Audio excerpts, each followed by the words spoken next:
Leviathan the Lost. But why now? After all this time. Why, what now?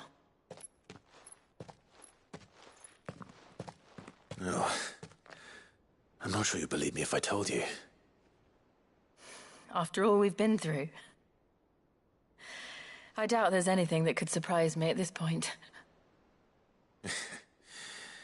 All right then. Rouse Joshua and meet me in the mess. We'll talk there.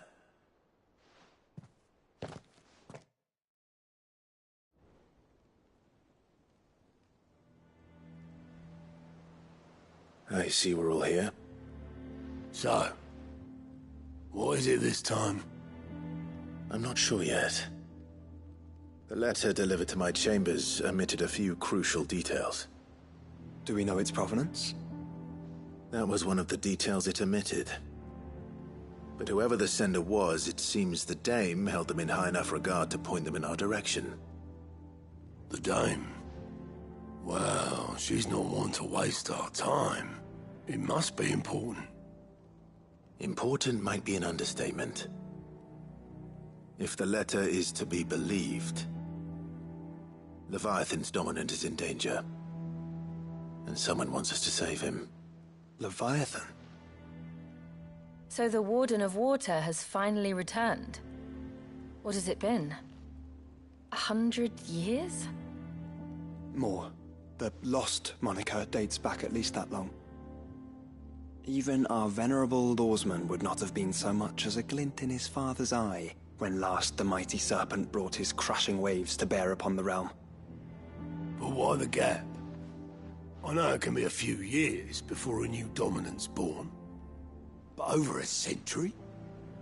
Should the dominant of Water's bloodline have been severed somehow, it could have prevented a new dominant from awakening. But if one has awakened now, he couldn't have chosen a worse time. Every nation in the realm has lost its dominant. If word gets out that there is still one to be had, they will stop at nothing to claim it for their own. And the twins will be at war again, just when humanity most needs to come together. Did the letter say anything else? Only that if I wish to know more, we must meet in person. And that the Veil can arrange a meeting. If nothing else, you can be certain it ain't a trap. Famous last words. I'm coming with you. As am I. Thank you. Both of you. And Otto? Yeah. I'll keep an eye on things here. Didn't fancy coming anyway. Thank you. I shall leave the Invincible in your capable hands.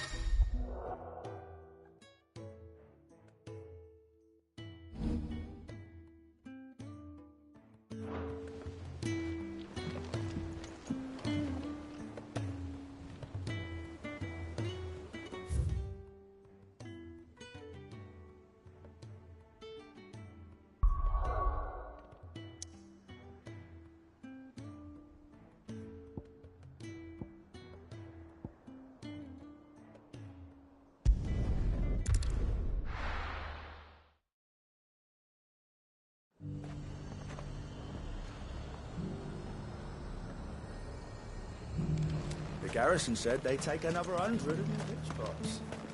Those wights will think twice before attacking us again. To the Veil it is, then.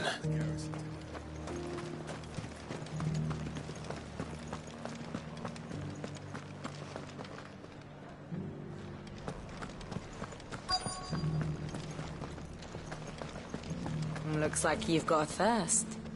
We can remedy that. Can you now?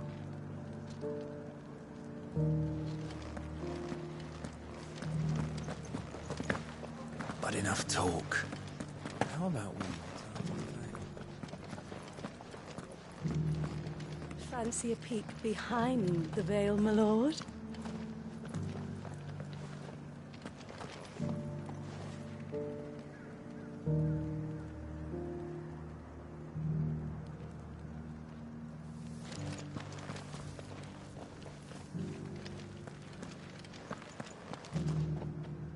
I'm looking for a Layla.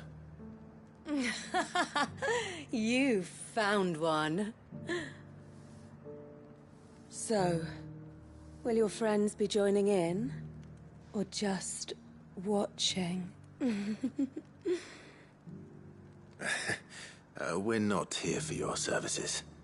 We simply want to talk. What you do with your time is up to you. The price is still the same.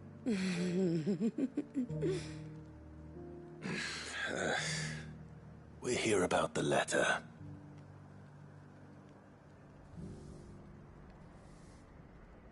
Oh. Sorry. I suppose you'll be wanting to know who wrote it then. Among other things. Look, I'm just the messenger here. There's only so much I can tell you. Specifically? A location.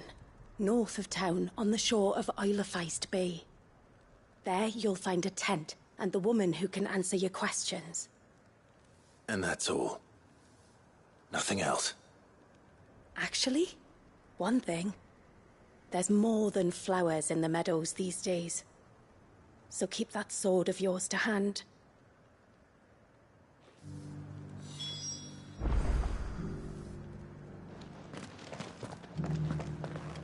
Does anyone else think it's strange that this woman should prefer to keep to the outskirts of town? Not if she realizes the value of the information she's party to. And the danger it puts her in. Haven't seen any of those beastly blue-eyed fiends.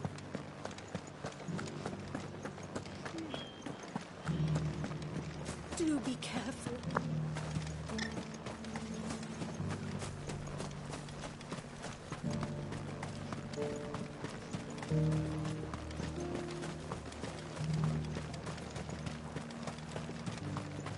The Duke has pledged to work with the people of North Beach.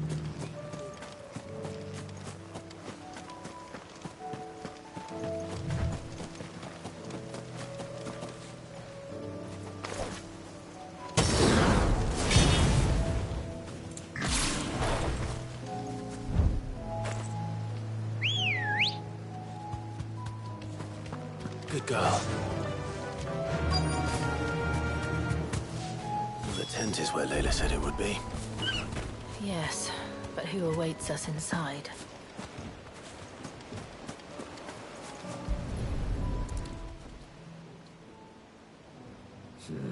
It's empty. Why am I not surprised?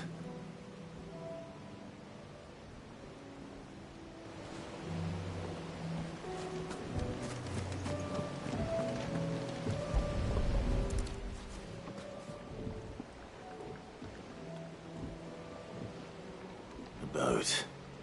No prizes for guessing who that belongs to.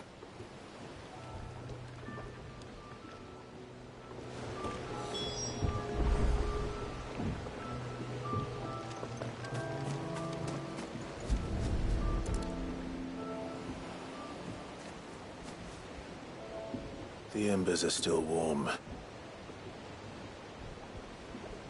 So you're Sid.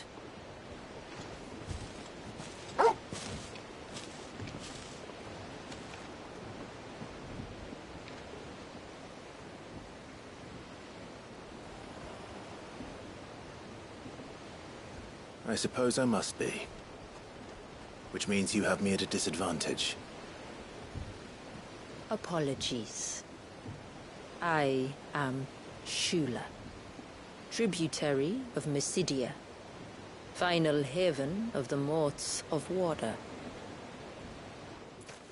The Moats of Water. The very tribe into which it was believed Leviathan's dominant was born. A people notable for their sapphire eyes and ivory hair. Yes, that would be impossible, since the tribe famously... Vanished. Was exterminated. Despite the best efforts of both church and state, we are still very much alive. Though we've managed to keep that fact hidden from good Krieger's faithful for over a century. along with Leviathan's dominant.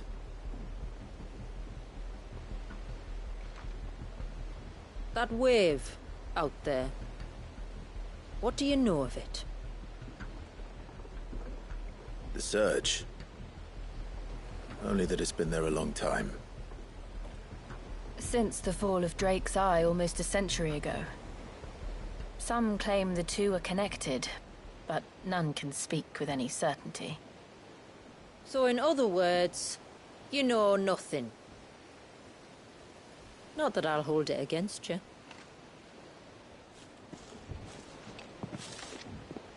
The wave was raised by Leviathan in an act of rage.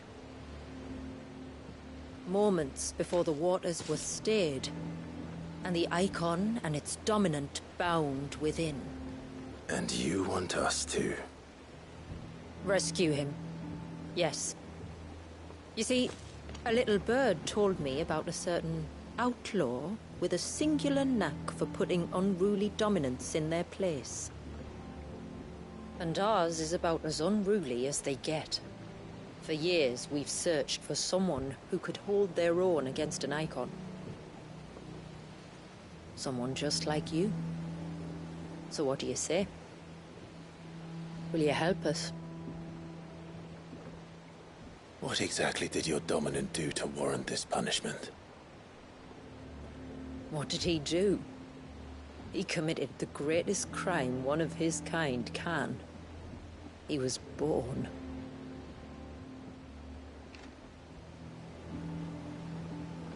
But he deserves a better fate than the one my people forced upon him. He deserves to be free. As do we all. Very well. Far-fetched though your tale may seem, something tells me you speak in earnest. So we will do what we can for your dominant. But first, you will tell us everything you know about him and the means of his imprisonment. I can do better than that. I can show you. Care to take a trip across the bay? My people await you there. Lead the way.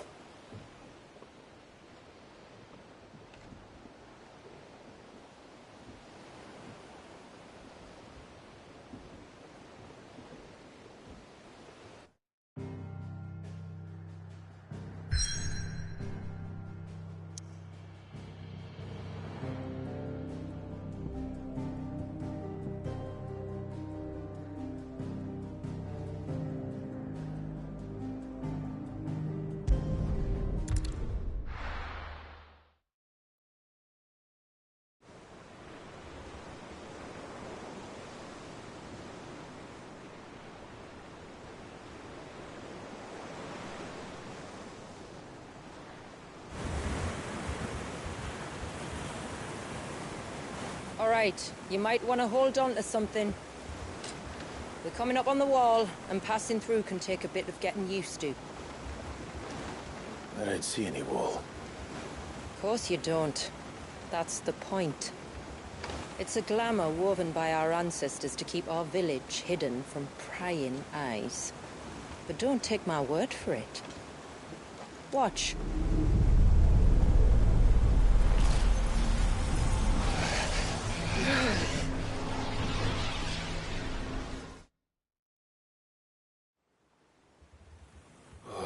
That was worse than a slug of Bacchus wine. Clive, the sky. It's blue, but how is that possible? You do know what a glamour is, don't you? Ours just happens to work both ways, and a good thing too.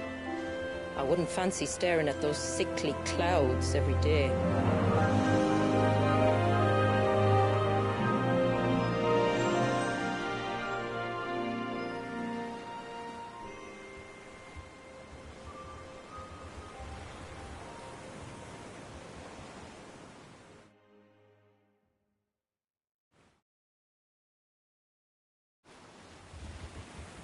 And that concludes our little voyage.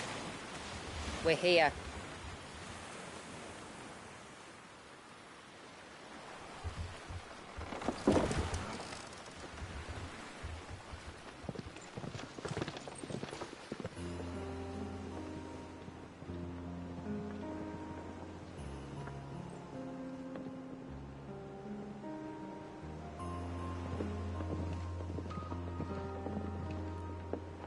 It's a long slog to the village, and a hard one.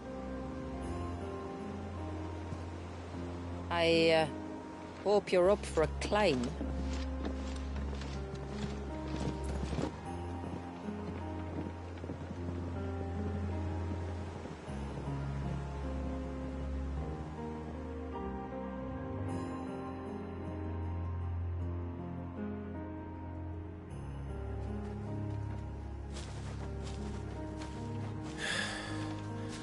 Finally.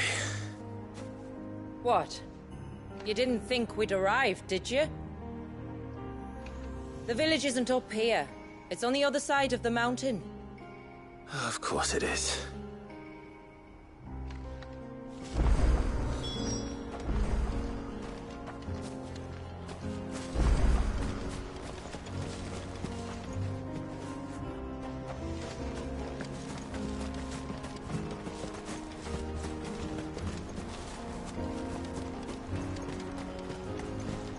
Watch yourself, Sid.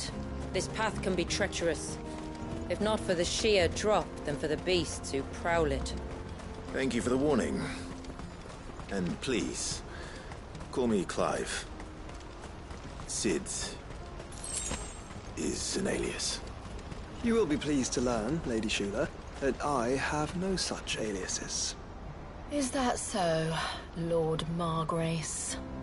It's all the same to me. I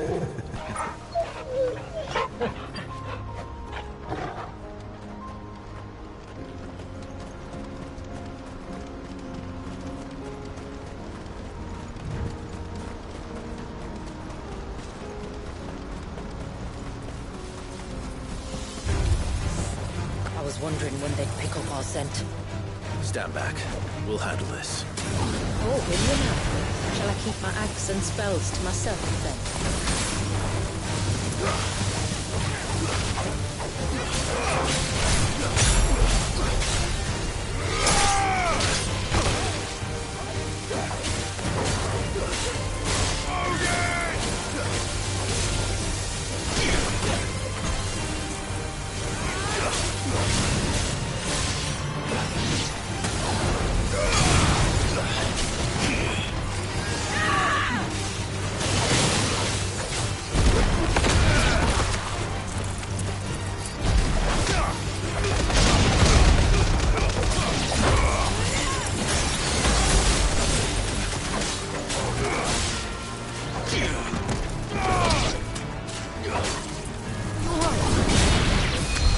Earlier you mentioned spells, yet I see you carry no crystals. Since when did a bearer ever need crystals? But then, where is your brand? Waiting for me in Sunbreck, if I ever get careless. Then it's in for a long wait.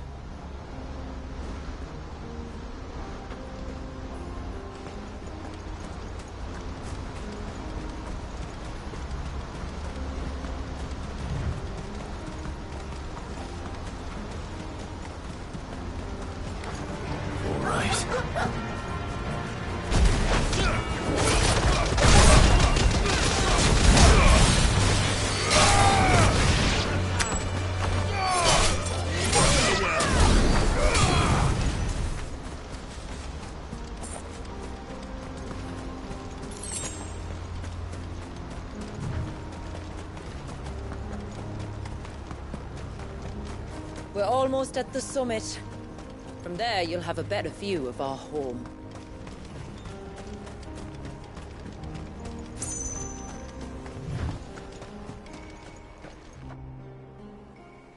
Few have ever set eyes on what I'm about to show you. Just so you know. This is not what I expected. Welcome, my friends, to Mysidia. It's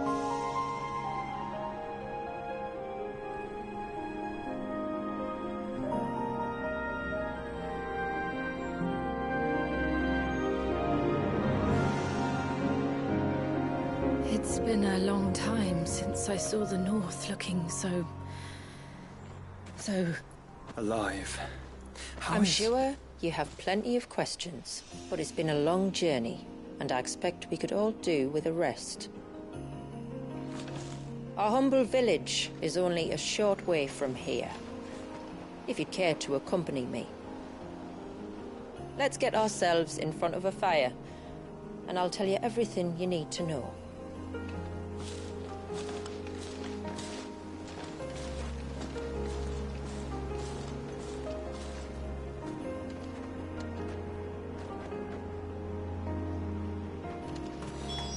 It's beautiful, Shula. And we aim to keep it that way.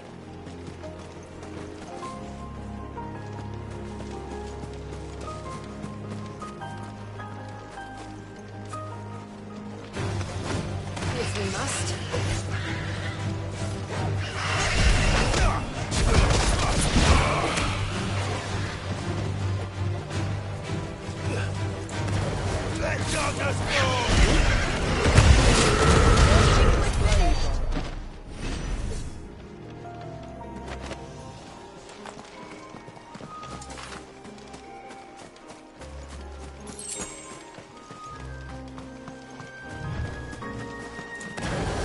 Are those stones glowing? That's one of the cairns which maintain the glamour. Steer well clear.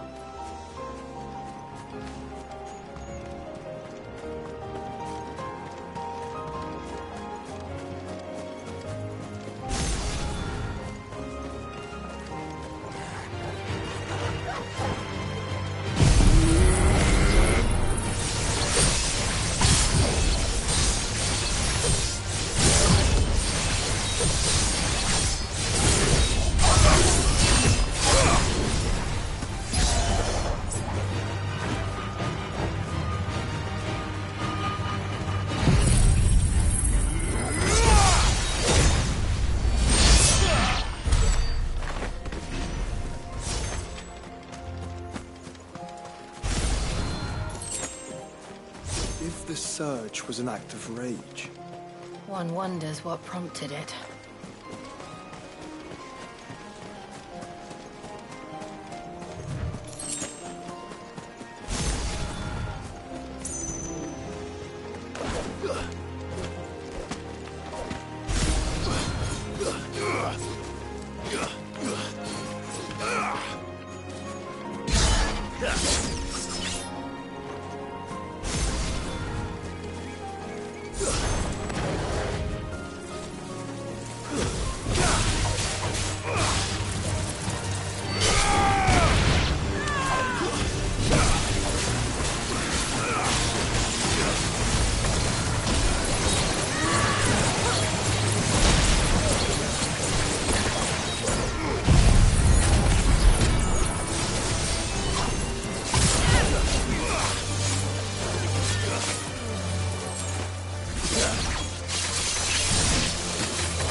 Could we not have spared ourselves the mountain crossing by landing further north? In clear view of the bay?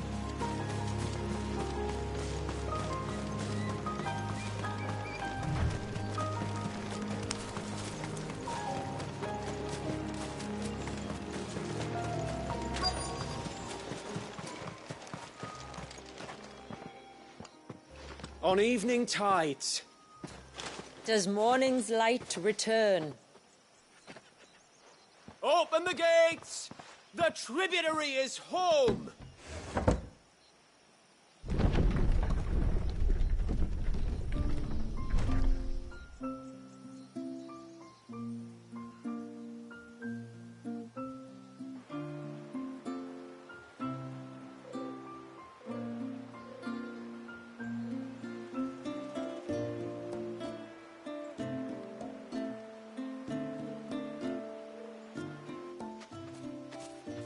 Outsiders? Well, I never. Look at the size of that dog. All right now, back to your duties. You'll have to forgive my people their curiosity. We don't get many visitors. Or any, truth be told. Then we are honored to be the first. This is quite extraordinary. Like stepping into another world. So do you believe me now? You've made it difficult not to, my lady. But how did your people chance to settle here in the north? Unless I am much mistaken, the moats of water long called the coasts of Southern Ash their home. Until Drake's Horn fell and the Blight forced them ever inland, where... We met our doom, along with our... I see you've read... That building over there is the Witten Hall. It's where my people gather to discuss matters of import. We can speak more inside, once the place is ready to receive you. It shouldn't take long, but you're welcome to explore the village while I see to things. Thank you. We'll do just that.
Be them then.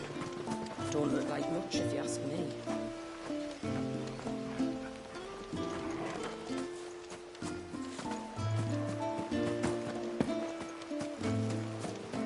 Sorry, but I don't like it. Outsiders should stay on the outside.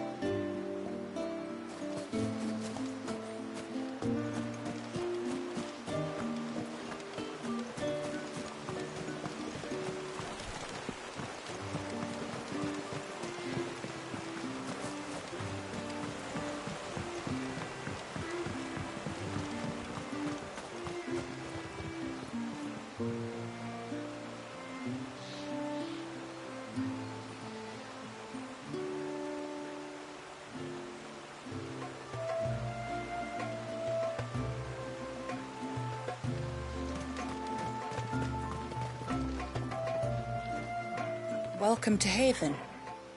The tributary awaits you within the Witten Hall. The poor things are as pale as ghosts. Are they unwell? I don't think so, ma'am. It's just the way they are.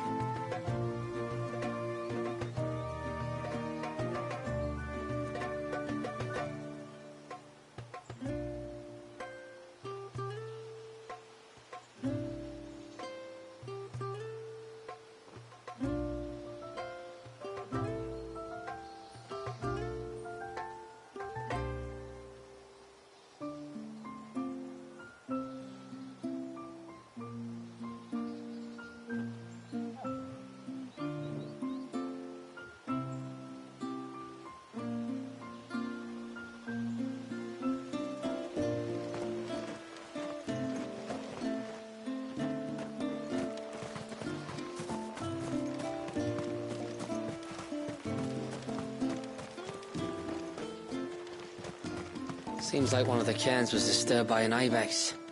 As if we didn't have enough to do. Busy or not, though, we'll need to see to it soon. Don't want the glamour unravelling.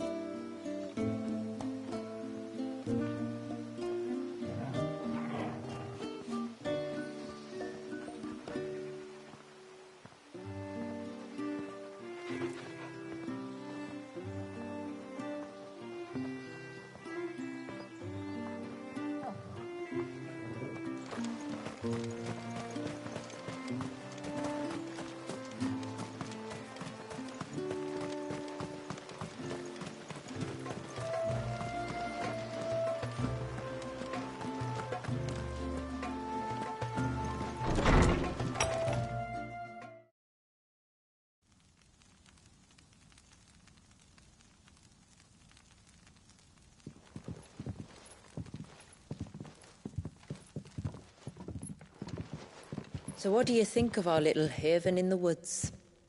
It might not have all the comforts of a southern settlement, but at least it's ours. And there's a lot to be said for that. It can't have been easy keeping this place a secret. Not easy, no. We've dedicated our lives to maintaining the glamour that conceals us. Us and Wallius. This man, Wallius, is he Leviathan's dominant? That's right. Though he's no man, Wallius is still a baby. A baby?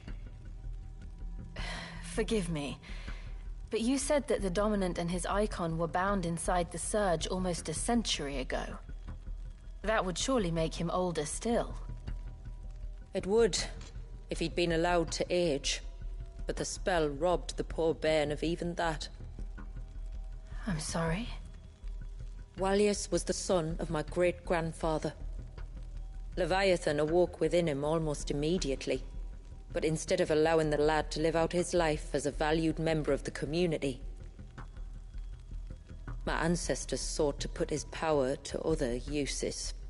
Sadly for them, the Icons sensed their treachery and summoned a wave so large it would have swallowed the entire village if my ancestors hadn't stopped him.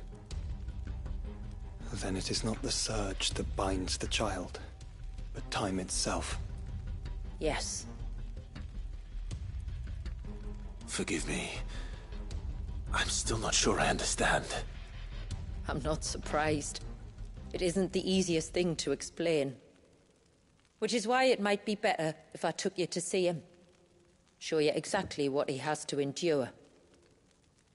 That is why we came. Then let us be off. There's a road that leads north from the village. It'll take us right into the Surge.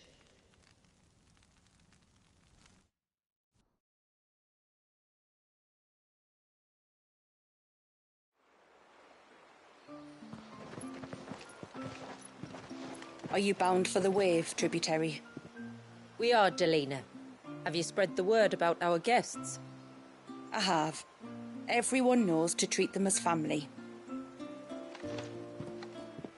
You shouldn't have any trouble now, but just in case, I would have you accept this symbol of our people.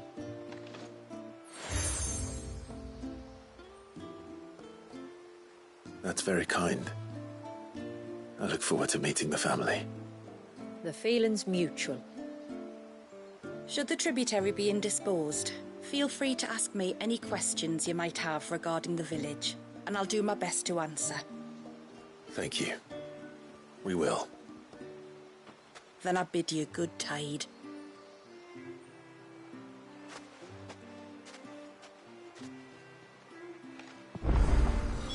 Our storehouse.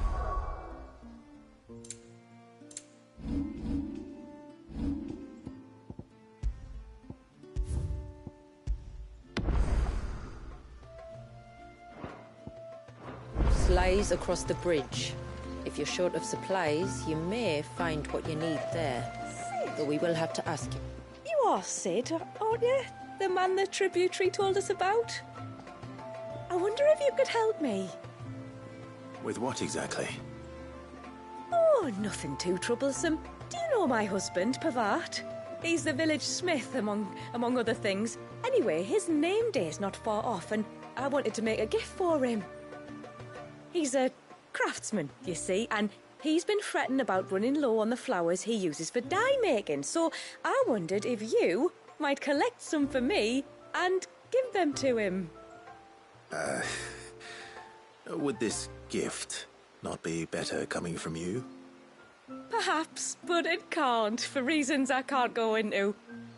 Please, I know it sounds daft, but I'd be ever so grateful.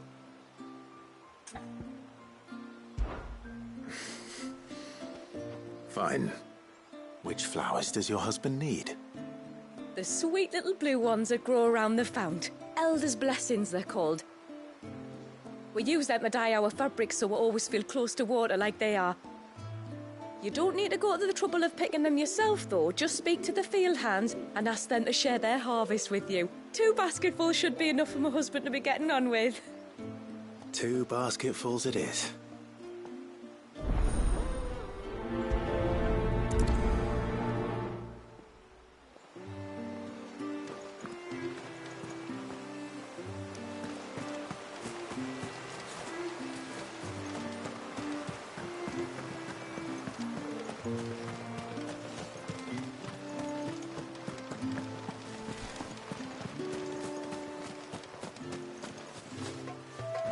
Excuse me. I wonder, might you be able to spare a basket of Elder's blessings? Pavart's wife tasked me with collecting some for her husband, and suggested that I speak to you. Ah. Werda wants you to bless her better half with the fruits of our labour, does she? Go on then. Give the old fool something to squirm about. I'm sorry. Ah, don't worry about it. An old fool Pavart may be, but if you come bearing gifts, he's not fool enough to turn you away. I'm glad to hear it. Thank you.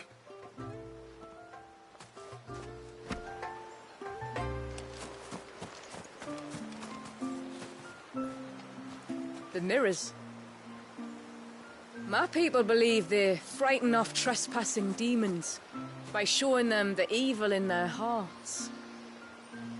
Would you care to take a look?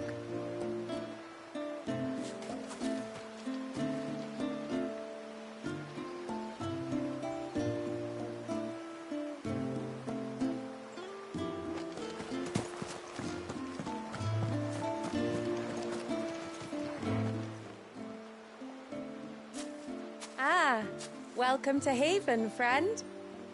Thank you. Forgive my presumptuousness, but the smith's wife has asked me to make her husband a present of some elder's blessings. 2 basketfuls, to be precise. Well, I have one, if that's any help. It is. I'm much obliged. They really are beautiful. Aren't they just? Though that's not the only reason they have a special place in our hearts. Legend has it that when our people fled from Ash, the tributary of the Tyne took some seeds with them. And as they wandered high and low across the Twins, he'd plant them wherever they stopped for water. Every elder since has done the same. So when we finally put down roots here in Mysidia, the flowers did too.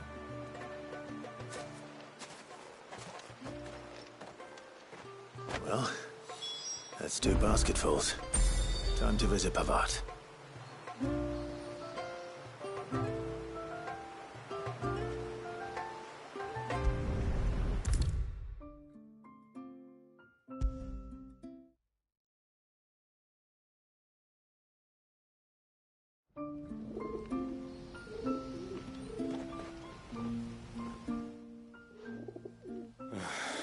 What do you want? Your wife asked me to bring you these flowers.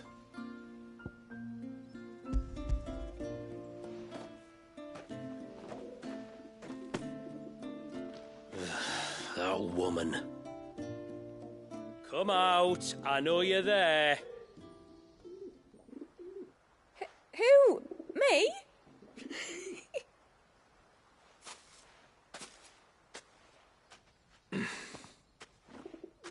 Would either of you care to explain what's going on? I'm sorry. I didn't mean to deceive you. It's just, my husband can be a bit standoffish at times, and I thought this might be a good way for the 2 of you to get acquainted. What with you being a swordsman like, and him being the only smith in the village. It'd be a shame if you couldn't turn to him for help. The only reason he couldn't turn to me for help is because I had my hands full with all the orders you lot dumped on me. I'm pretty much done with them now, though. But, for the record, the tributary said that we were to lend you outsiders our aid, and that's exactly what I was planning to do. With or without my darling wife's meddling. Still, here we are. Acquainted. So, if there's out you need, just bring us the materials, all right? All right. All right, then. And tar for the flowers. I was running low. You use them for dyeing, I hear. Aye. Crush the petals and it makes a fine and lasting blue. We use it to stain the cloth for our tunics and pennons. Remind us where we come from, like. As modes of water. Children of the sea. That's right. The pattern, too, was left by our ancestors. The Ceaseless Rill, it's called. It symbolizes the river of our tribe, with the strength of Leviathan running through it. And no matter how that river has ebbed and flowed, changed its course, the flowers have always been with us, growing on our banks. I should get back to work. If you need something crafting, let me know. I will. It was a pleasure to meet you. Wasn't it just?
Yes?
A good tide to you.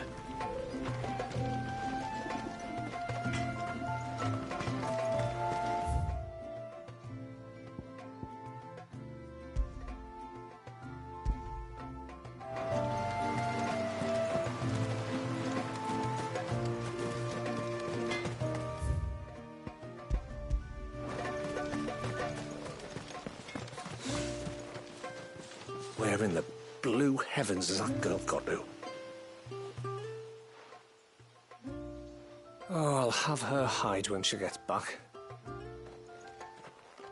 Oh, sorry. I was leagues away. How can I help you? If you're after something from the storehouse, it's actually my wife you'll want to talk to. She will have to charge you for the goods, though. Not that we'd fleece you or anything. It's just, you know, needs must. I understand. Saying that, she might not be able to get anything down for you for a bit. Ah, right. She's got her hands full with the inventory, you see. It should have been my daughter's job, really, but the willful little Rills decided to make herself scarce.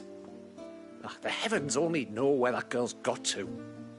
If you'd like me to keep an eye out for her. Oh, no. I couldn't ask that of an outsider. Could I? You wouldn't mind? Of course not. She won't have gone far, will she? I hope not. But I've scoured the entire village for her and come up empty-handed. Can't help thinking she might have gone on another one of her little adventures. Ah. A free spirit, is she? Aye, that she is. Can't get her to sit still. Especially once you heard you lot were on your way. Outsiders!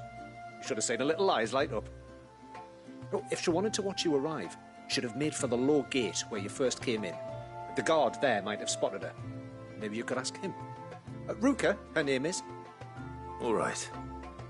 I'll let you know if I find her. Try not to worry.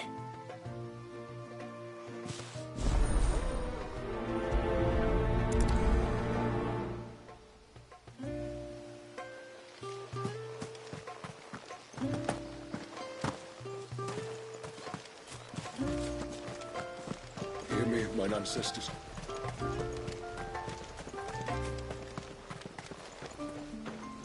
Excuse me. You haven't seen the storekeeper's daughter, have you? Little Ruka? I have, as it happens. She went out through the gate not long ago. Out of the village? Alone? Aye, she does it all the time. There's a path off to the left which leads down to the river. Nice little spot, that. And safe as you like.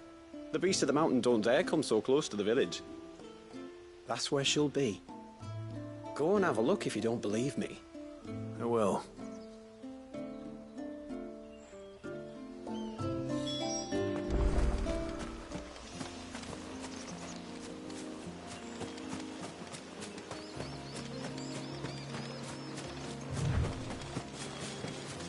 This must be the path.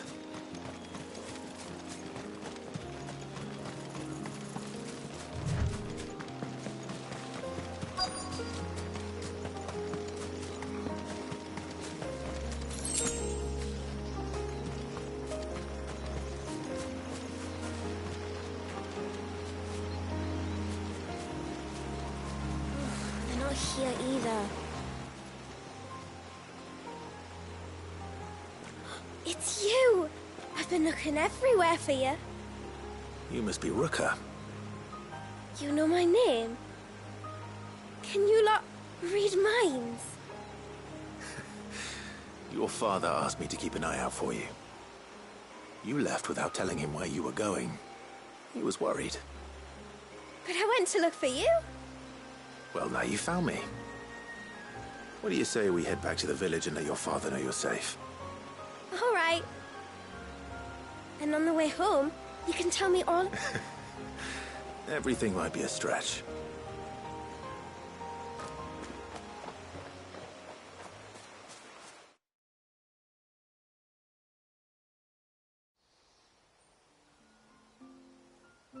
Thank you for bringing her home. And sorry for the trouble. Oh, no. It was a pleasure. Daddy, did you know that there are villages 10 times as big as Haven in the outside world? 10 times! Cities, they call them. And in these cities, they have great big walls and towers and castles. Oh, to think I was worried. You can tell me all about the outside world later, Sweet Pea. Now go and help your mum with the stores. All right.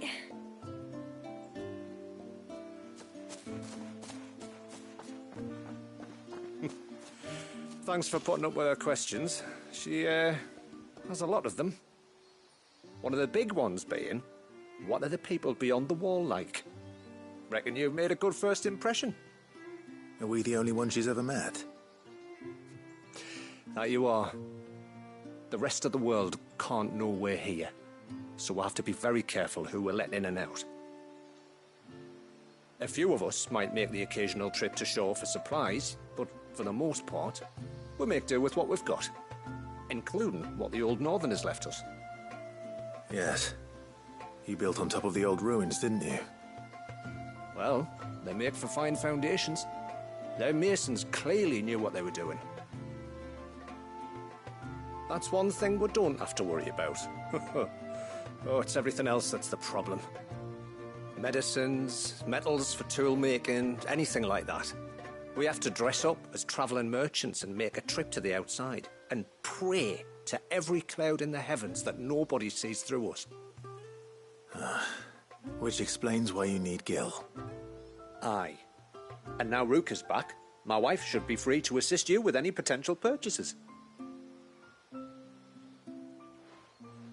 So please, do make good use of our stores, because we fully intend to make good use of your coin. I'll be sure to keep my purse strings loose.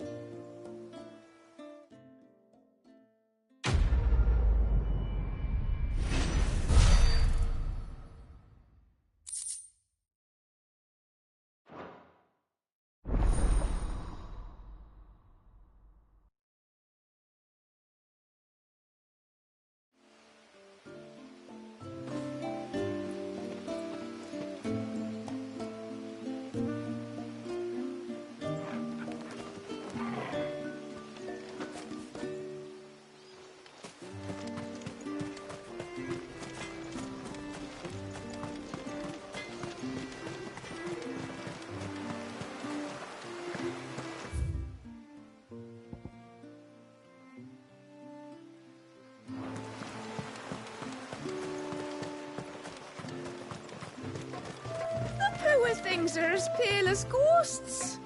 Are they unwell?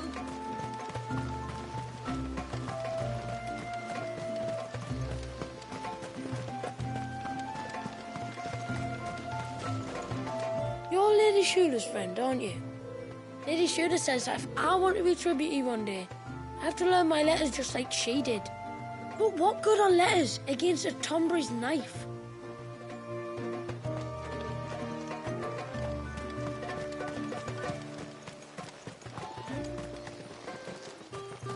Off to the surge, are you? Well, just you stay close to the tributary. We don't want you getting lost in the forest.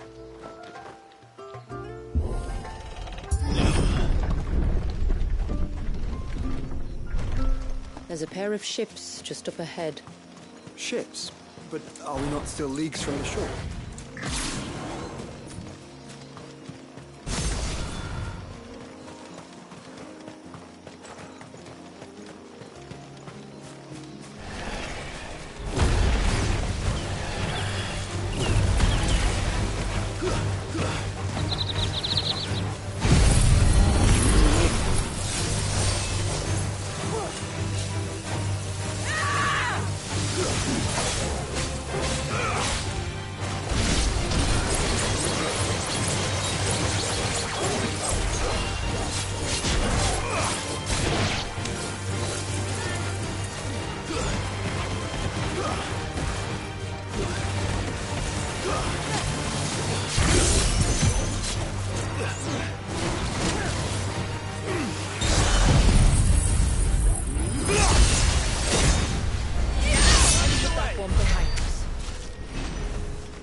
The quickest route to the surge is due east, past the second galley. Shula, how did these ships come to be here? What do you imagine happens when an icon of water gets angry? Really, brother? Did you have to ask?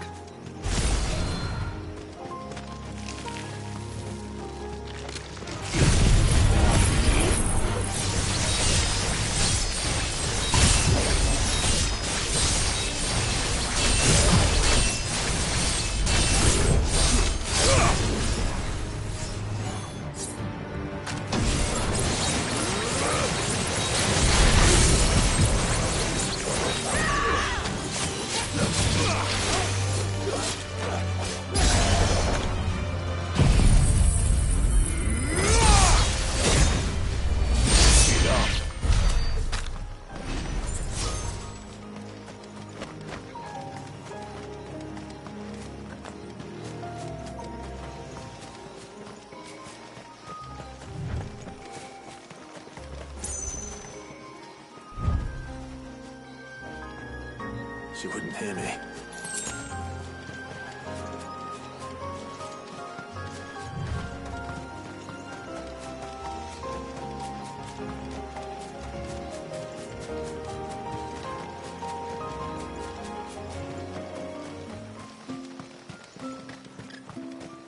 Did you hear that, girl?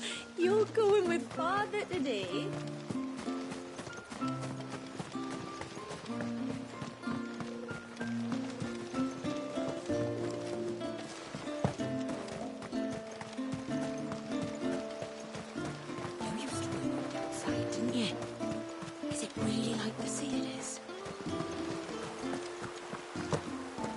How long do you think this bridge has been stuck?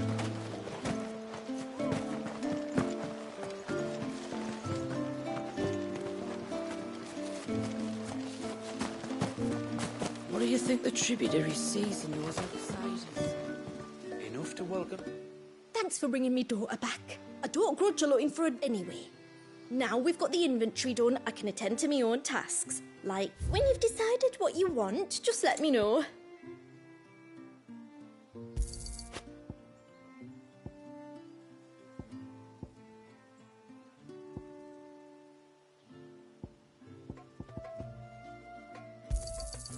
Well, if you're sure you need it.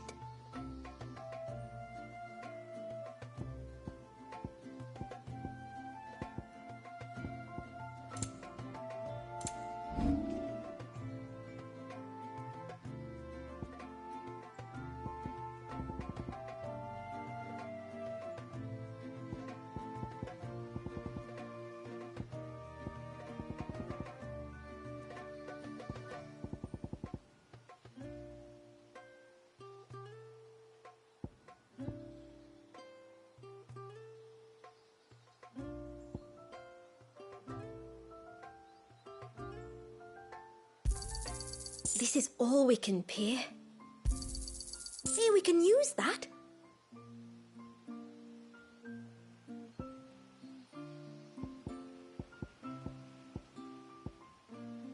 Very well.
Tonberries.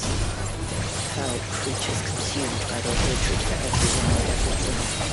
Everything save sharp knives, it seems.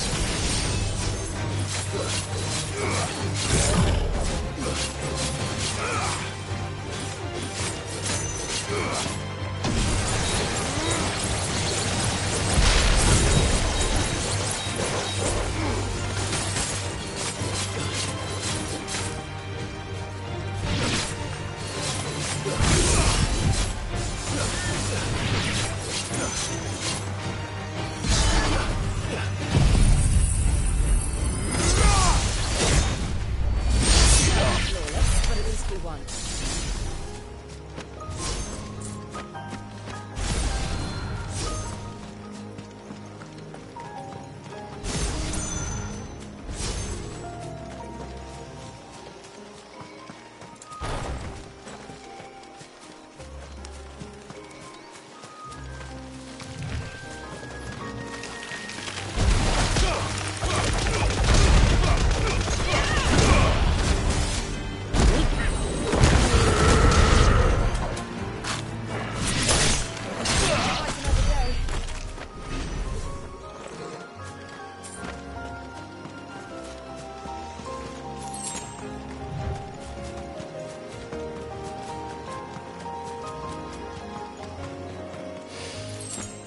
I can smell the sea. It's not far now.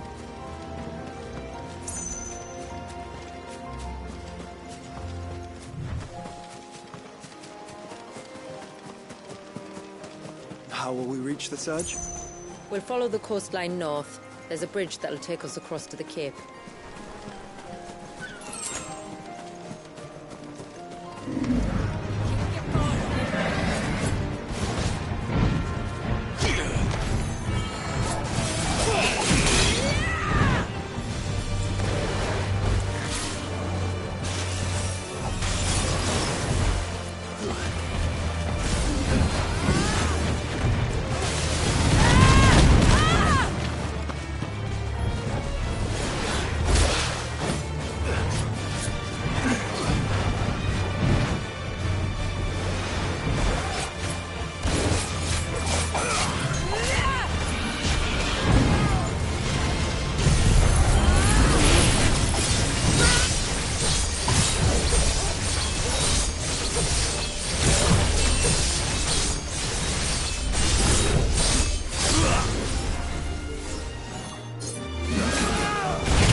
I inquire about Tilo of Light? It's what prevents the surge from being reclaimed by the sea. And Wallace by his people.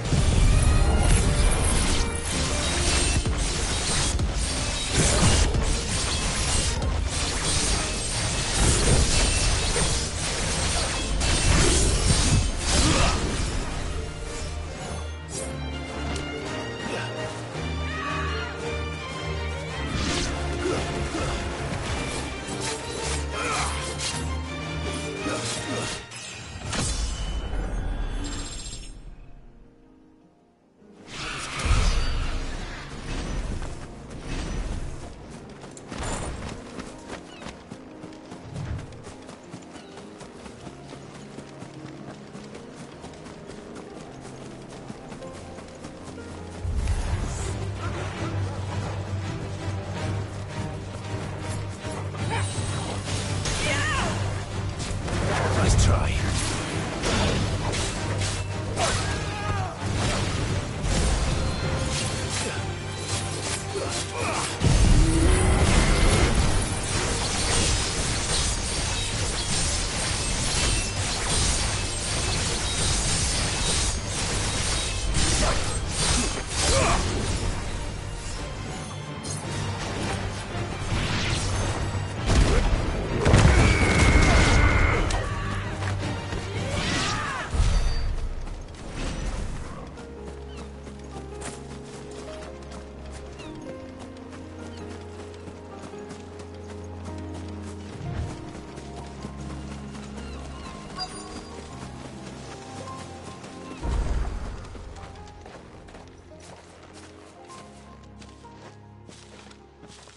You said before that the child is bound within the surge. But you've yet to tell us how we're meant to reach him. I trust we won't have to hold our breath. No. The surge wraps around the cape without engulfing it.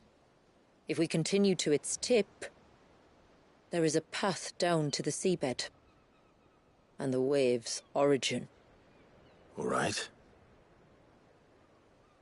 It won't be the first dominant we've met at the bottom of the ocean.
It's not much further now. The path seems well kept. Do you and the villagers often come this way? Only me. Once every new moon without fail. It is my duty both as village elder and Wallace's descendant. But surely no one blames you for what happened. Why should you bear the responsibility alone? You misunderstand. I do it because I want to.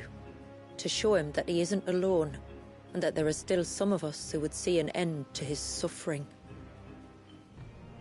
Suffering you will soon witness with your own eyes.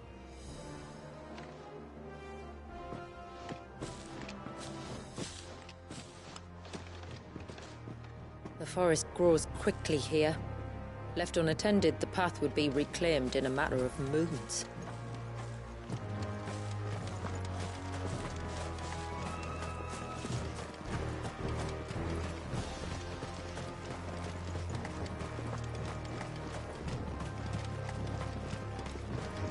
Does the light point the way to the child? It does indeed.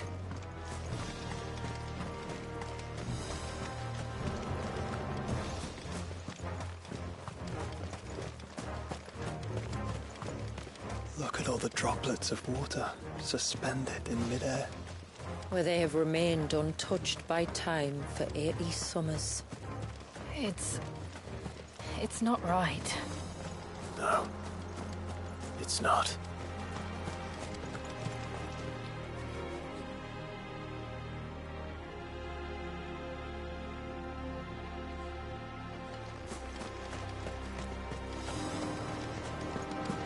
There. Up ahead.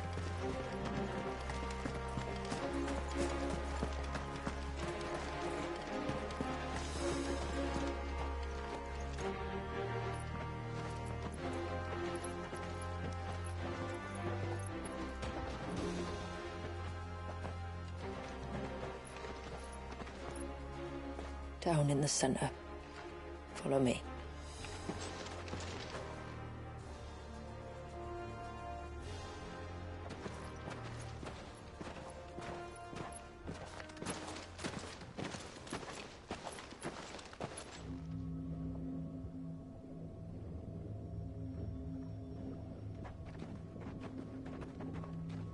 He's still primed. I'll never forget my first priming. The fear. And I was old enough to understand what was happening. One can only imagine how this poor child felt. He is the victim of an unforgivable sin. Committed by people who saw him as nothing but a means to an end. He must be so frightened. Then I'll ease his burden. You don't mean?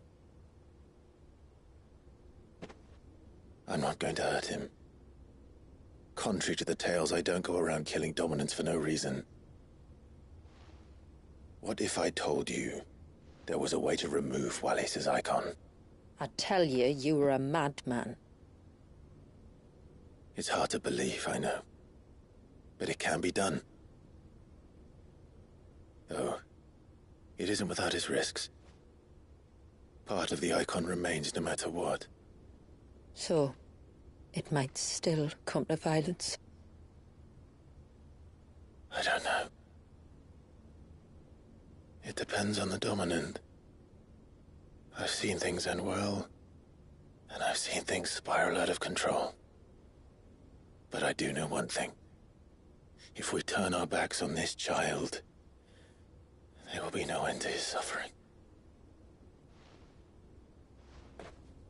And I think that a worse fate than the alternative. Don't you?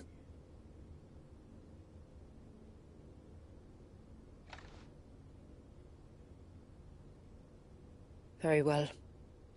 Do what you must. And whatever happens, I will own the consequences.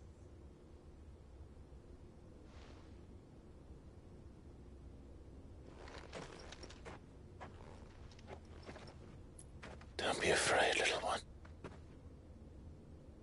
Let me bear the weight.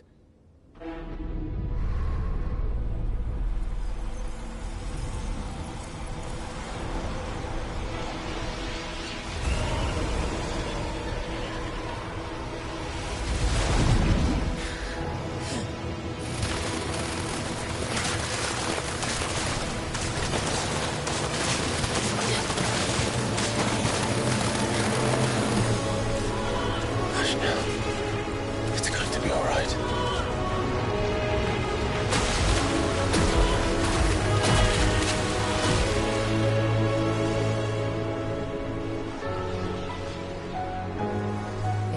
Is it done?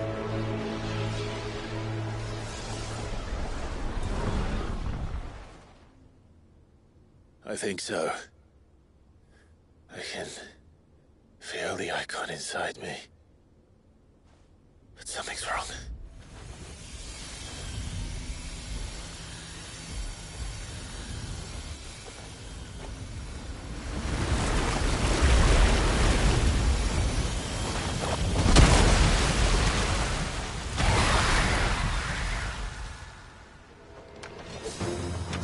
He wasn't just afraid. He was angry. right. Let's see what you've given me.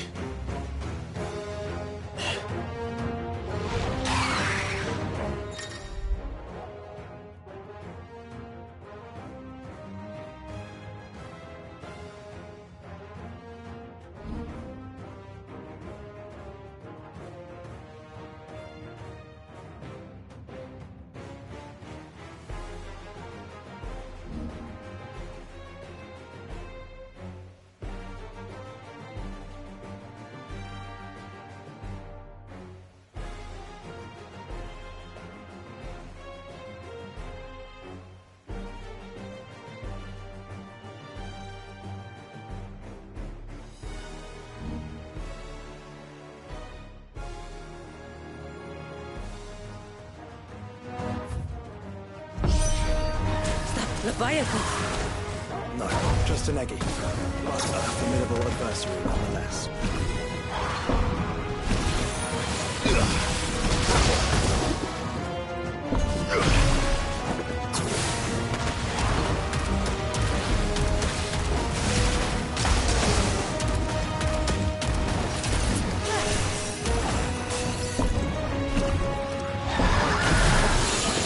Oh, look.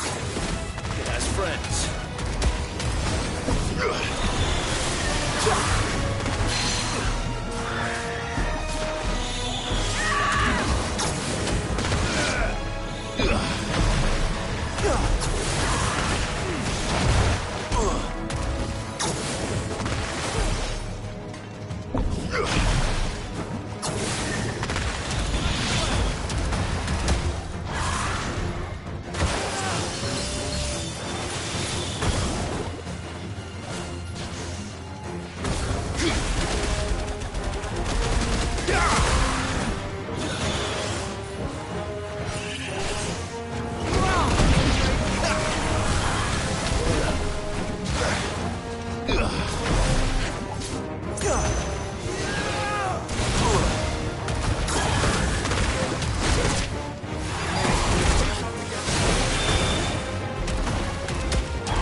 Is everyone all right? He seems calmer now. You said Walius was frozen in time. But he knew we were here. How? I don't know. He's never reacted to anything or anyone. Until now. The child has been bound for nigh on a century. If he has been conscious from the first, we must remove the seal at once. It's not that simple. I wish it were, but... there's more to this tale. It would be better if I explained back at the village. I see. Then let's return before it gets dark.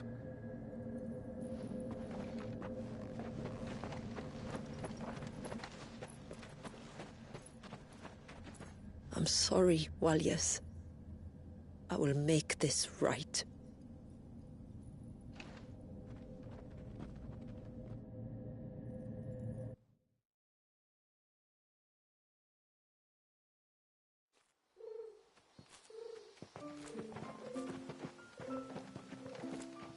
So, part of Leviathan is inside you now, is it? Does it hurt? No. Not anymore, anyway. Good. Because I still have need of your strength. If you want to know the rest, we should head to the Witten Hall. Of course.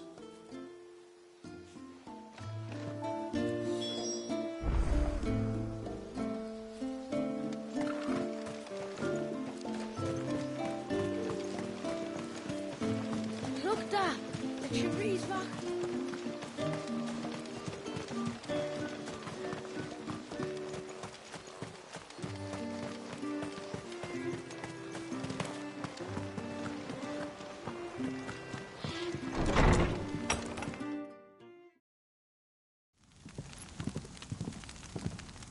To understand the spell which binds Walyas, you must first know who we are, and what drove my forebears to commit such an atrocity. This tapestry is our story, the one that brought us here.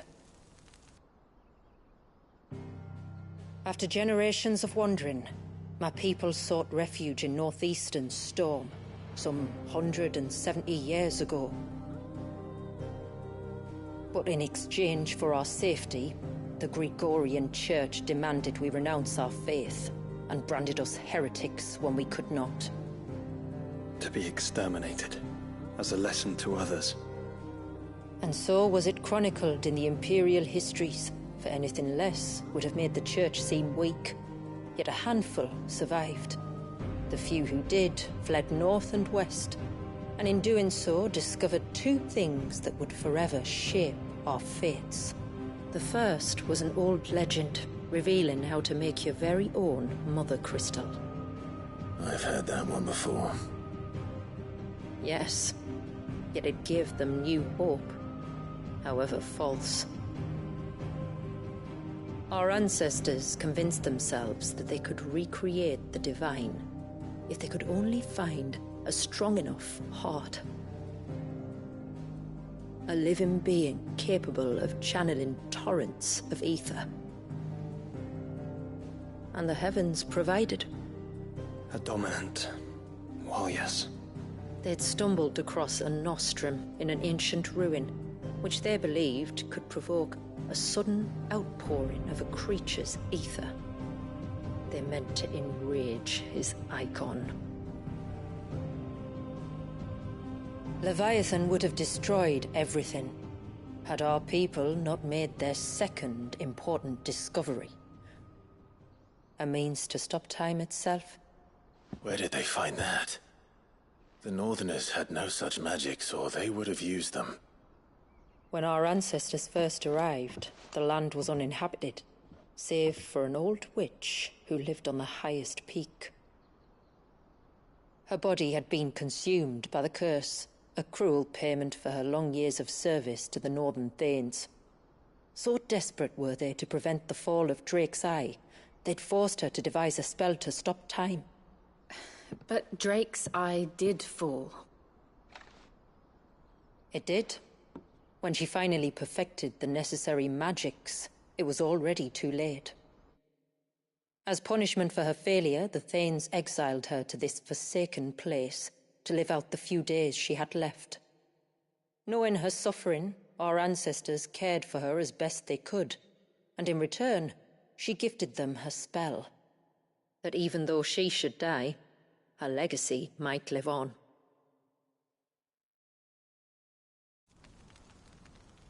So armed with both the knowledge of the ancients and the secrets of time, our ancestors settled upon an ambitious plan. They would create a new Mother Crystal, and enchant it that it might endure for all eternity. Thus would our people's wandering, our suffering, finally end, and prosperity visit us once more. And all it would require was the sacrifice of a single child. A a small price to pay. Or so they believed. Another victim of man's blind reliance on the Mother Crystals. So we know the seal's source. How do we break it and restore the flow of time? Do you recall the Dome of Light on top of the cliffs to the west? Inside lie the ruins of an old temple. It was there that the witch built the Vare, a conduit of sorts that channels her remaining ether into the Surge. But it's been a long time since anyone set foot in the place. And now, there are others who claim it as their own. Then we shall go prepared for a fight. That said, it may be best if one of us stays behind. You think the village could be in danger? We saw the ether flow from Wallius in all directions, but only encountered a single familiar. There will be more. And should even one make its way here, I doubt the walls could hold it back for long. Then I shall stay. The Phoenix will see your people safe, Tributary. You have my thanks. Very well. We should depart at once. I fear time may no longer be a luxury we can afford.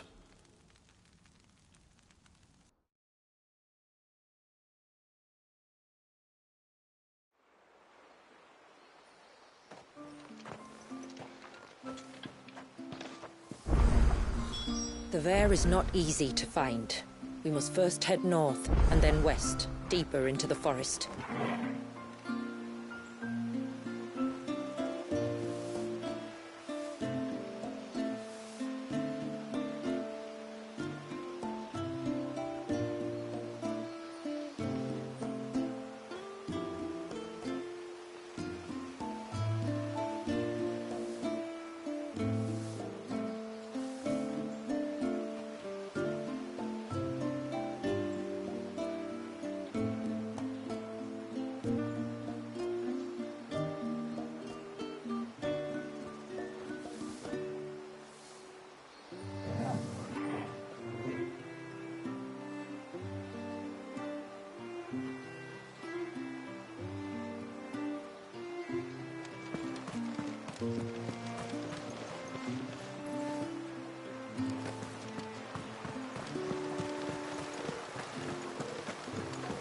No sign of the child.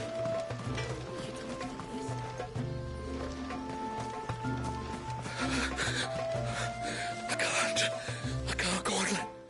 Just try to breathe. That's it. Is everything all right? Ah, you're the outsider. I'm Fannet, healer by trade. And this is Talor, one of my patients. He took ill not long after you arrived. Nothing too serious, I hope. I hope so too, but... But? This affliction, it's like nothing I've ever seen before. He complains of feeling chilled to the bone, but there's no fever to go with it. And my most powerful antalgic hasn't done a thing to ease the pain in his chest. I'm starting to wonder if his condition might require a different kind of treatment altogether. Shula said that you were here to help us. You couldn't help me, could you?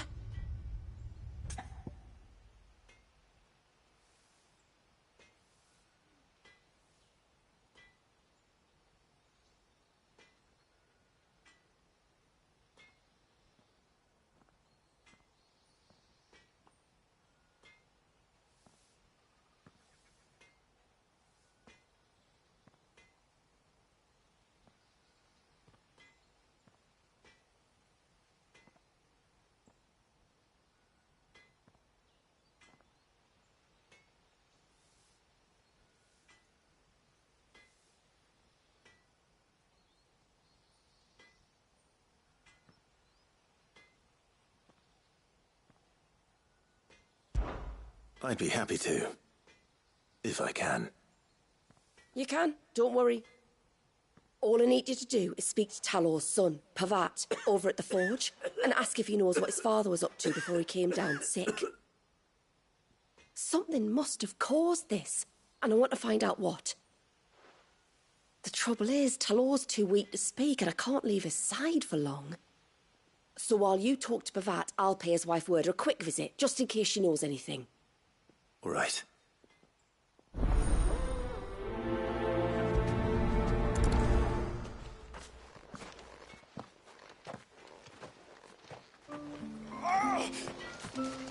Leave me be. Let me go. Let me go.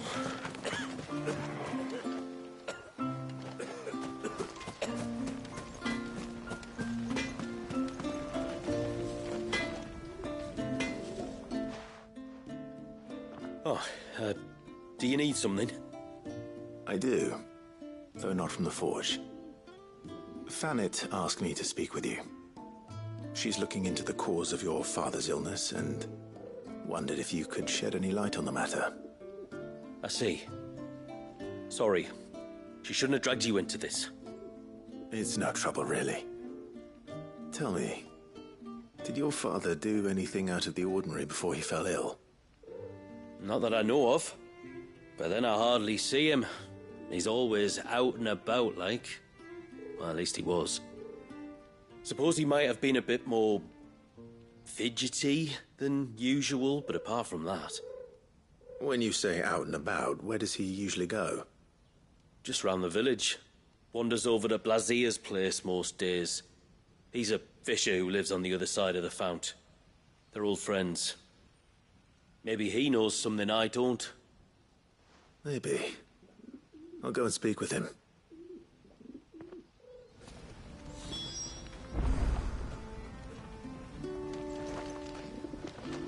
No sign of the child. She showed them the surge. But what? Made it come back to life? And how do you reckon they'd manage that? Outside of magics?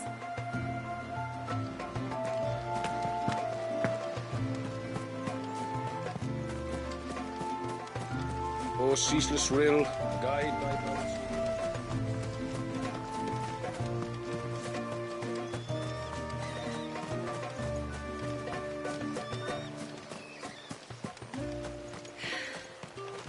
Almost. Greetings, stranger. What can I do for you? Your name is Blazier, is it not? Pavad tells me you're a friend of his father's, and that the two of you may have spent some time together prior to his illness. His illness? Talor's never been ill a day in his life. I don't know why he'd start now. Oh, Fanet doesn't know either. It was she who asked me to look into his recent behavior on the off chance it might explain how his condition arose. Oh, I suppose there was something that struck me as a bit odd. He kept asking about the woods. Did you see anything strange on your way back from the shore? Are you certain? Do you swear? That kind of thing. I didn't, of course. But he wouldn't let it go. It was like he was expecting something to happen. It was just a matter of when. Not that I know what. Well, he never told me anyway. Well, that certainly does sound unusual. And it might just be what Fanet is looking for. Thank you. I don't mention it. Oh, and when you say Talor, wish him the best from me, eh? Let's see what the healer makes of this.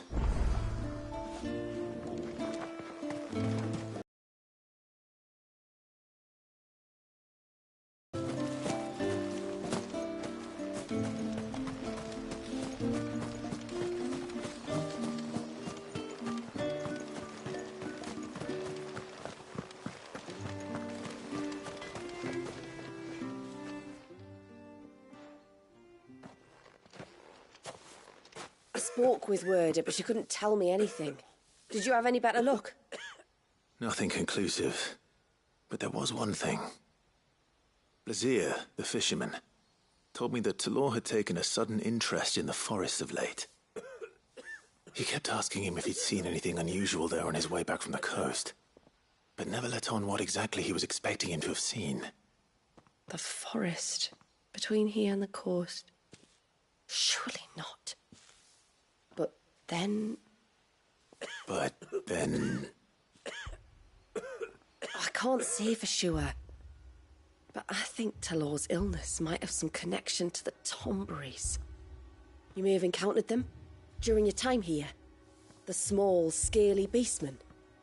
And you think they may have caused Talor's illness? I do. At least in a way, and if I'm right, it's no wonder the treatments I've been trying didn't work. Oh, I know it's a lot to ask, but would you go down into Father's Fell for me?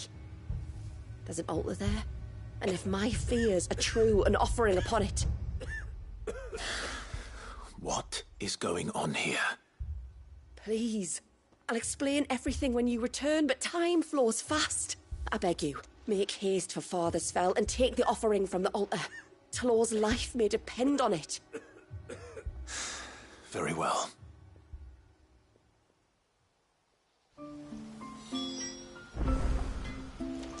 Oh!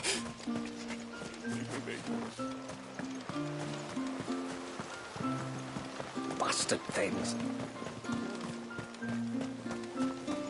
Oh, I never should have let him go alone.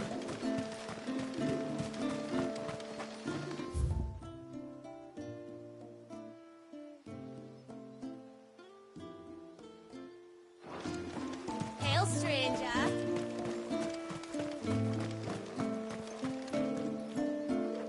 Ty, take me. What am I gonna do? You've got to help me. Shula said you were a force to be reckoned with. Are you? Why do you ask? Eh? Oh, sorry. I should explain. My name's Kitav. I'm worried about a friend of mine. He went into the forest and he hasn't come back. Would you help me find him?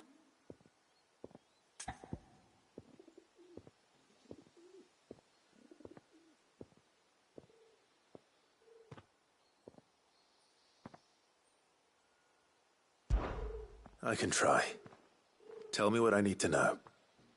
Of course. You know about the glamour our ancestors cast to keep this place hidden, right?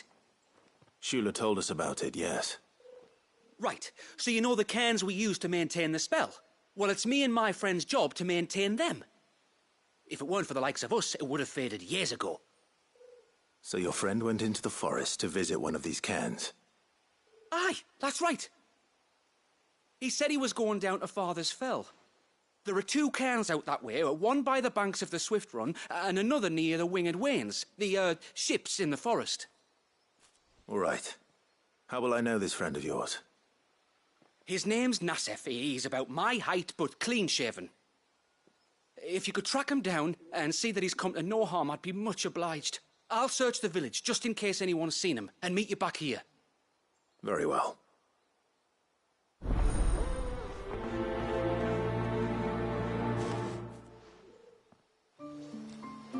One cairn by the ships, another by the river. Better get moving.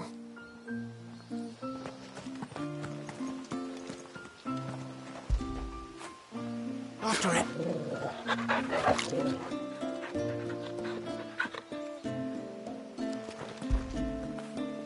When did you get so big?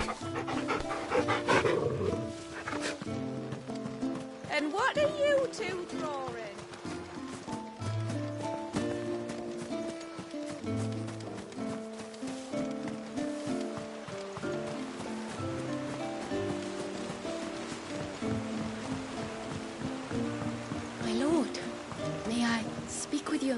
There is a matter with which I would beg your aid. Of course, what is it? Please, not so loud. Something serious, then? Yes. I think we might have company. I was passing by the low gate when I saw a figure moving among the trees up on the cloak. At first, I thought it must have been you or your brother, so I didn't say anything, But the more I think about it, the more certain I am that the figure looked familiar. And you're sure it wasn't one of the other villagers? Positive. I think it was someone from outside the wall who has found his way inside. Of course, it could just be my imagination playing tricks on me. I only caught a fleeting glimpse, and it might have been you or your brother. But if it is who I think it is, we cannot allow him to leave now that he knows we're here. Would you go and see? Oh, he won't try to hurt you, believe me. Given what lurks in the forest, the only one likely to get hurt is him.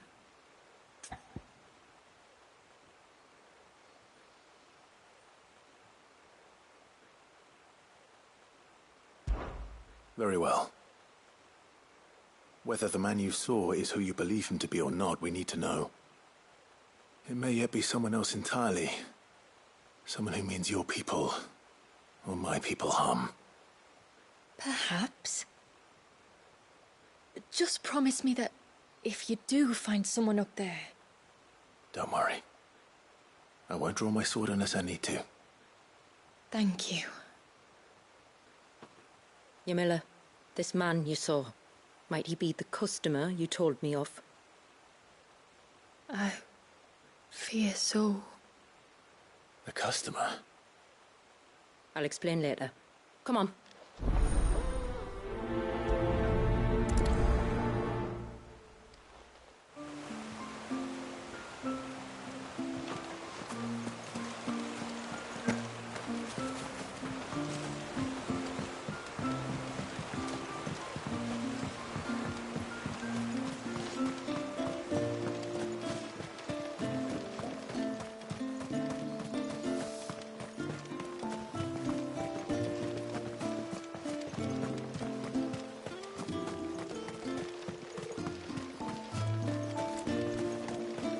Stranger. Are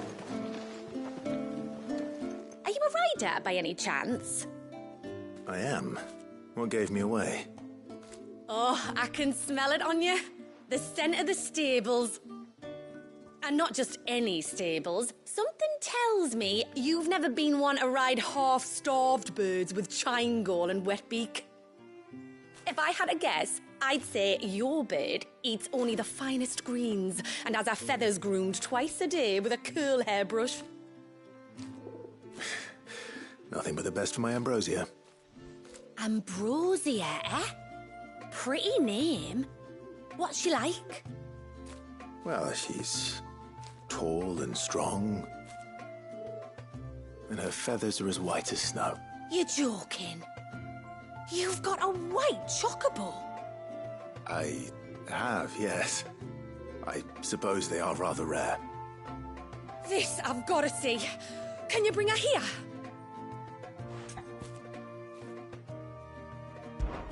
I would if I could, but I doubt Shula's skiff could hold her. Me dad's got a boat. And he's ferried chocobos before. You could get him to bring her. It'd be perfect timing and all. He's preparing for a trip beyond the wall as we speak. I'm sure he'd help you if you asked. He would.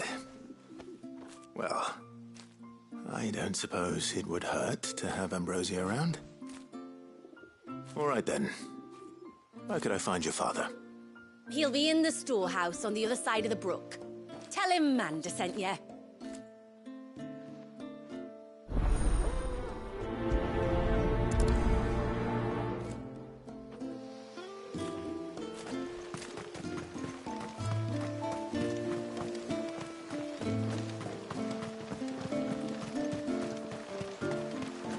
Bastard things. Like this, Nan.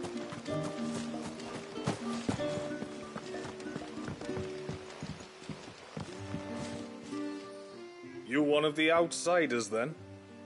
I am. Shula invited me. Are you Manda's father? I am. Got you running errands for her already, has she? She's asked to see my chocobo, but I'd need your help and your boat to bring her here. Or you could just say it no. Honestly, that girl and her birds, she'll be growing feathers soon enough. Well, truth be told, I didn't take the idea seriously at first.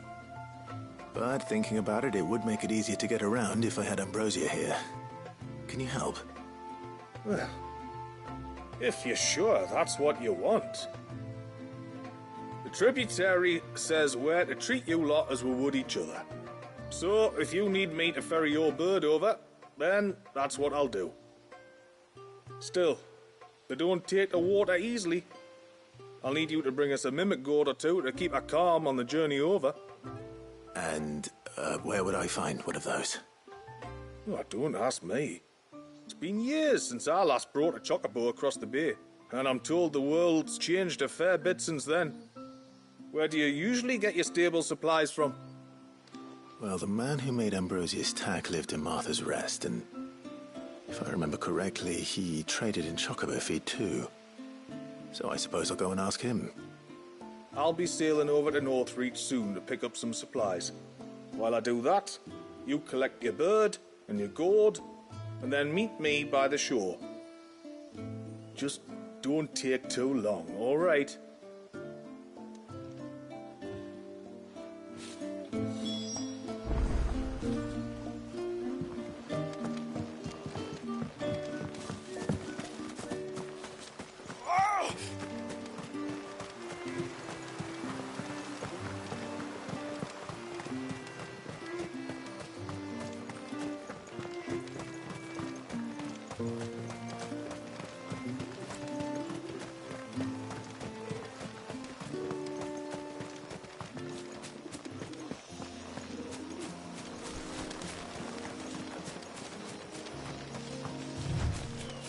Before, we turned east at the shipwrecks to reach the coast. Now we must head in the opposite direction. Left it is, then.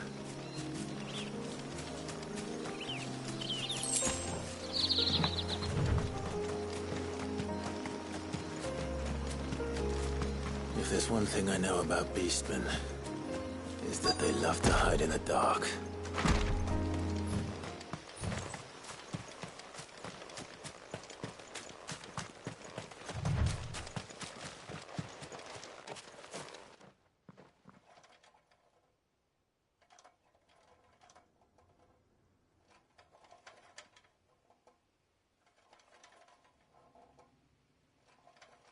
What are they up to? Some sort of ritual.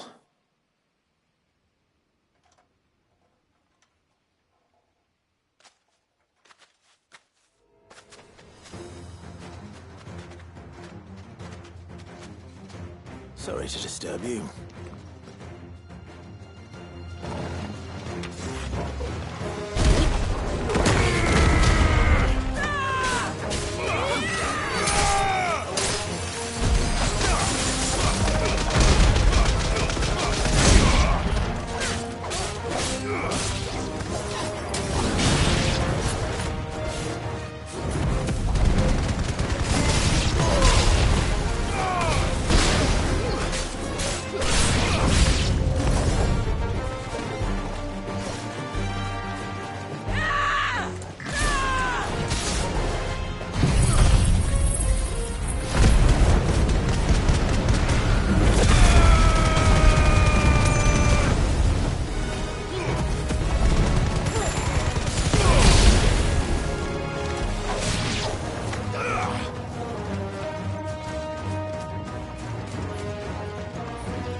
Let's see what's on this altar, then.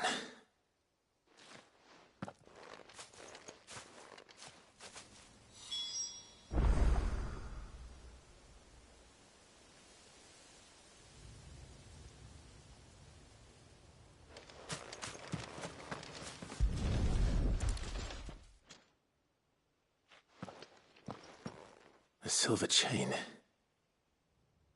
I doubt the Tombrys made it. This must be what Fennec was talking about.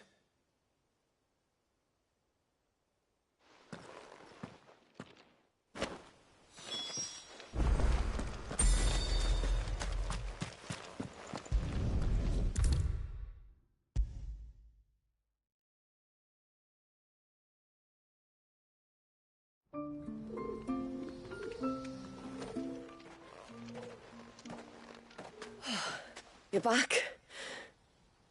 Well, did you find anything? I did. This silver chain. I knew it. Well, I'm still none the wiser. Forgive me. This chain. It's a Gregorian Maternoster. Worn by men of the faith. What's it doing here? And why would the Tomberries be praying to it? To understand that, you need to understand what the Tomberries are. They feed on hatred and suffering. And some say that if you render them an offering, some token of grievance against your fellow man, they will put a curse upon him. So you think someone's put a Tombury curse on Talor? I can't say for sure. Truth be told, I always assumed it was an old wives' tale. But given his fear of the forest and the presence of the chain on the altar, I don't know what else to think. Does Talor have any enemies in the village? Anyone who would nurse such a grudge? No, I believe the one who left the chain at the altar was Talor himself. I beg your pardon? But there's more to the tale, you see. It's said that if you attempt to curse a soul that has returned to the sea already, your ire has nowhere to go but back to its source. You're saying he cursed himself? In trying to curse another, aye.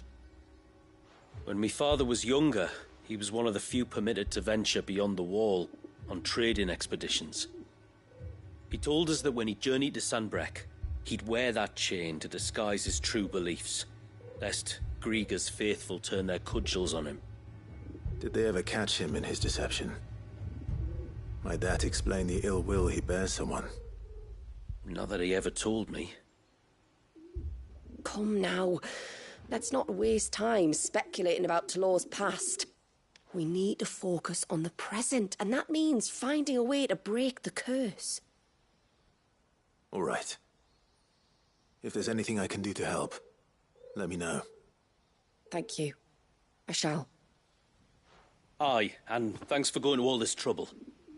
Here, it's not much, but I want you to have this. We call it an Adder Stone. It's a gatherer's charm. Reacts to certain rare minerals we use in crafting. Makes them ring out like a bell. Stuff you'd have no chance of spotting otherwise. If you find anything, see that you bring it back to me. I can make you some decent gear with it. If you're interested, like. I am, thank you. And I'll be sure to pay you a visit. Until then, I wish your father a swift recovery.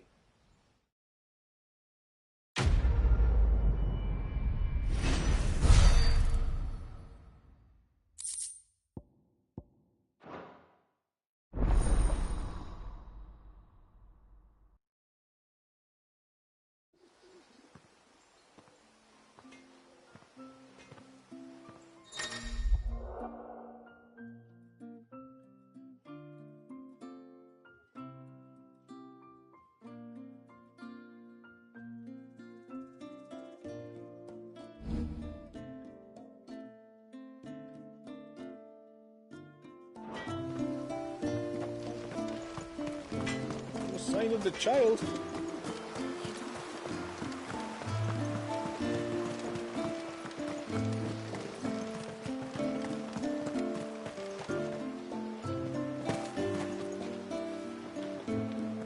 I suspect two dominants can handle whatever it is that awaits you atop that peak.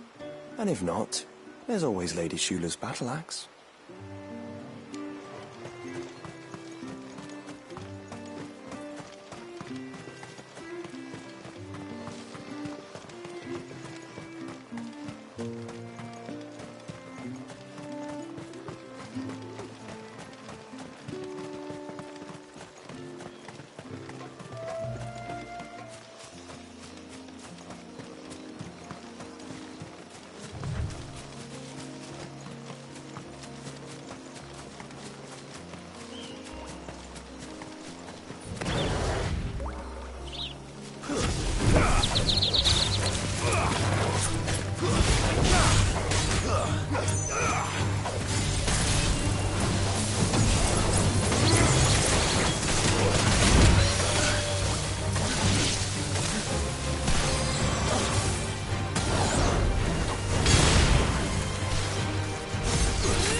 here's the cairn.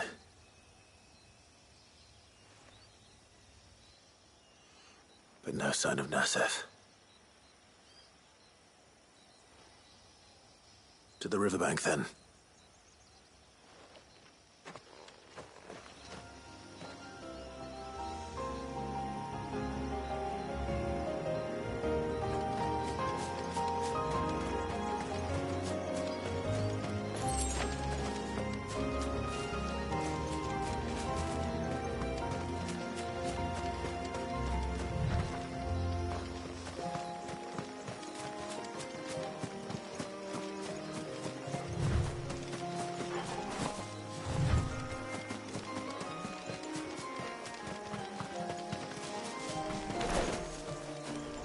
We're not alone.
have we here?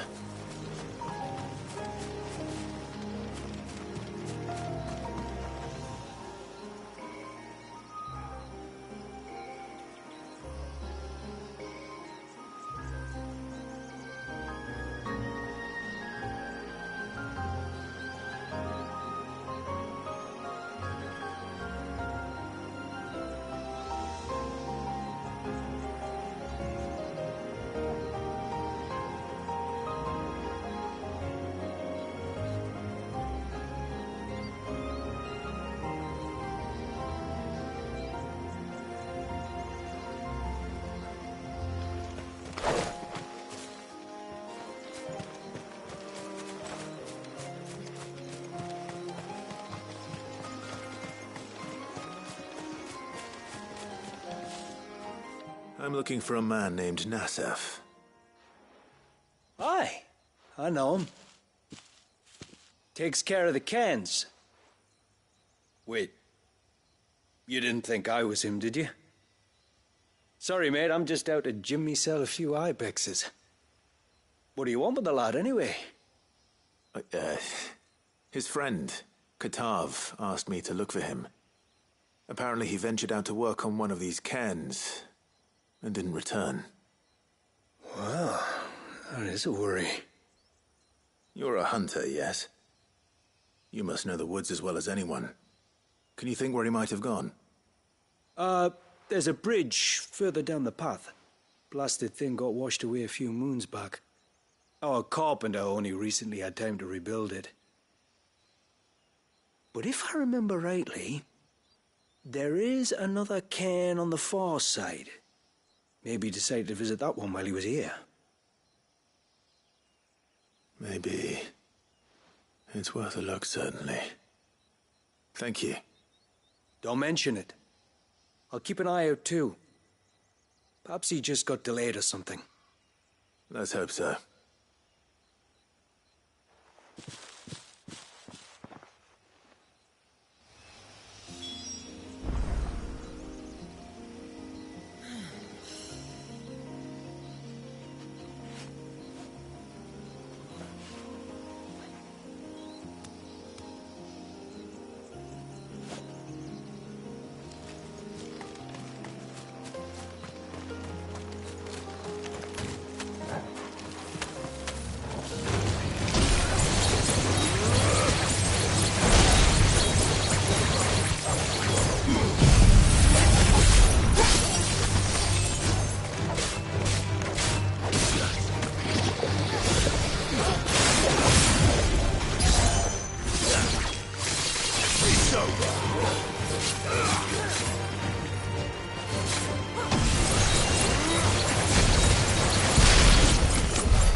This must be the bridge the hunter was talking about.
Hold on!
Oh, thank you.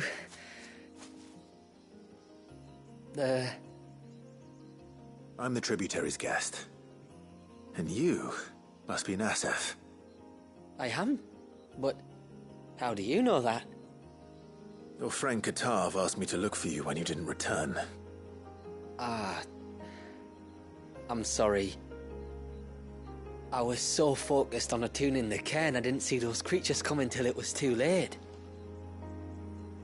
How exactly do they work? Oh, there are crystals inside. They're what keeps the glamour going. Should the ether cease to flow through too many of them, our shroud would quickly unravel. It's my job to make sure that doesn't happen. And an important job it is. But you'll struggle to do it if you're dead. You need to take more care. Yeah, no arguments there. The truth is, me and Katav usually work together, watching each other's backs like. But when we heard outsiders were coming, we split up to get the job done faster so things would be perfect for your arrival. Stupid, I know. So you found him then? Not before the local fauna did. My arrival seemed to put them off their dinner. Mustn't have been hungry after all. Expect you'll be wanting someone to escort you back to the village then, Nasef. Woods are full of nasties today. When you're next in Haven, be sure to come and see us. You saved my life. It's only right I repay you. If you insist. Take care now.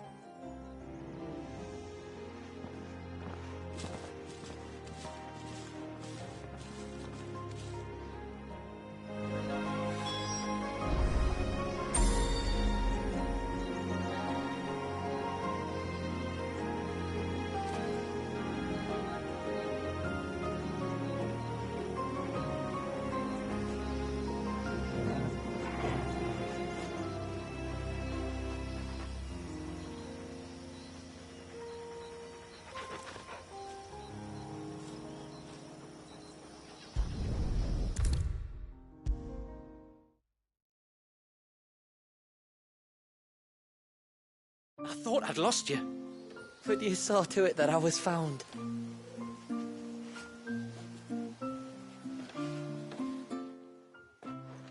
Thank you. Nasef told me everything. If you hadn't got there when you did... Oh, it doesn't bear thinking about. All that matters is that you're safe. Far be it from me to tell you how to do your jobs, but don't go alone again. Or if we have to, maybe we should think about casting the glamour on ourselves to keep the wildlife from spotting us. It'd take its toll, of course, but it'd beat letting the cairns fall and having to weave the entire spell from scratch. Imagine if we had to do that. I'd rather not. We'd only succeed in adding 2 new piles of stone to the collection. Your bearers? That we are, thank the tides. The others can't attune to the crystals in the cairns the same way we can. Reckon this place would be doomed without us. So, you do this work for the good of your people? Not because... We're forced to. No. From what I've heard of the way things work on the outside, we were truly blessed that our rain fell here in Mysidia. Our people are few enough as it is. If we started turning on each other, kin against kin, over nothing but a stupid accident of birth, our days would be numbered. They would. Anyway, all's well that ends well, eh? Thanks to you, both of us lived to keep this place hidden another day.